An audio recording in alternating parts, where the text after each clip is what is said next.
Demeurez en moi. Le mystère de notre union avec le Christ, Jean 15.1.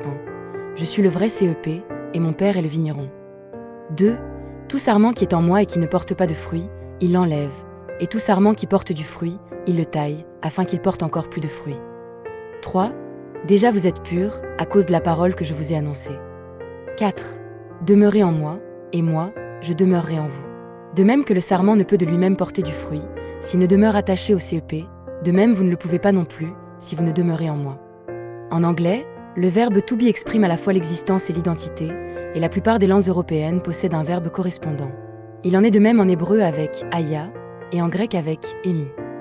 En coréen, en revanche, les expressions qui indiquent l'existence et celles qui indiquent l'identité sont différentes. Être là, exister, et être s'identifier à. C'est avec ce verbe aya, qui exprime l'existence et l'identité, que Dieu a révélé son nom à Moïse. Pourtant, avant de révéler son identité, Dieu s'est d'abord présenté comme le Dieu qui est avec nous. Beaucoup ne remarquent pas ce fait, bien qu'il soit clairement inscrit dans le texte biblique. Avant de révéler son nom à Moïse en Exode 3.14, Dieu se présente déjà en Exode 3.12 comme le « Je suis » qui est avec Moïse. Exode 3.12. Dieu dit « Je serai certainement avec toi » et Yimak, I am with you. Puis, au verset 14, Dieu se révèle en disant « Yé Hacher Yé » je suis celui qui suis, ou je serai qui je serai.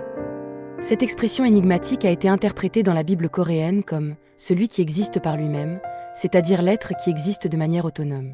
Cette compréhension est également largement reconnue sur le plan théologique. Le Créateur, celui qui a créé le monde, n'est pas une créature. Il existe par lui-même et il est éternel.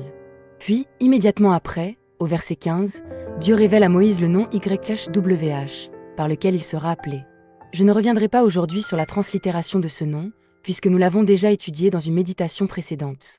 Retenons simplement que le nom YHWH est lui aussi lié au verbe hébreu aya, qui correspond au verbe anglais to be. Lorsque nous méditons sur la Bible, il est important de connaître l'identité de Dieu, de savoir qui il est.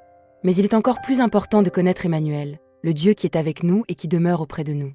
En réalité, notre désir de connaître qui est Dieu a aussi pour but de mieux connaître le Dieu qui est avec nous.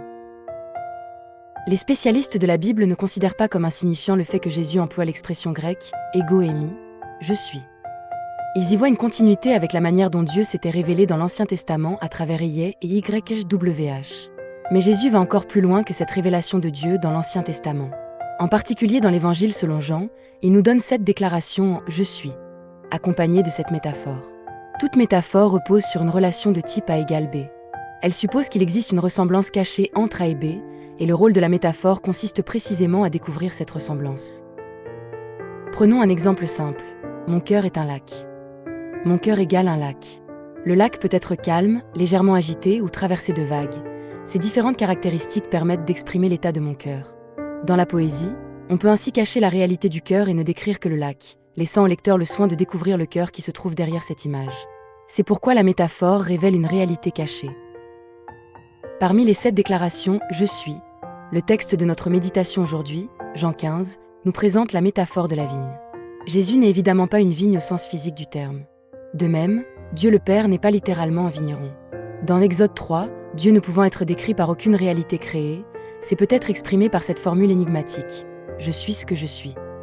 Puisqu'il est au-delà de toute réalité créée et de tout langage humain, cette expression peut être considérée comme la manière la plus juste de parler de son identité. Mais Jésus, de même qu'il est venu dans la chair, se décrit aussi à travers une réalité de notre monde, la vigne. Il nous accorde ainsi la grâce de pouvoir nous approcher de Dieu à travers une image qui nous est familière. Jésus désire que, de même que les sarments sont attachés à la vigne et ne font qu'un avec elle, nous soyons nous aussi unis à lui. C'est la volonté de Jésus. Il nous révèle ainsi cette vérité au moyen d'une image vivante de la nature, afin que nous puissions la comprendre d'une manière concrète et proche de nous. Jésus est devenu la vigne afin que nous puissions porter le fruit de l'Esprit.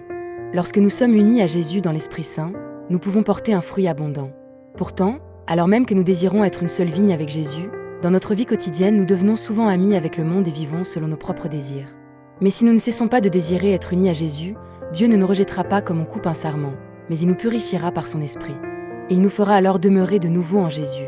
Et Jésus lui-même demeurera en nous par l'Esprit Saint, afin de faire de nous de beaux enfants de Dieu, portant un fruit abondant.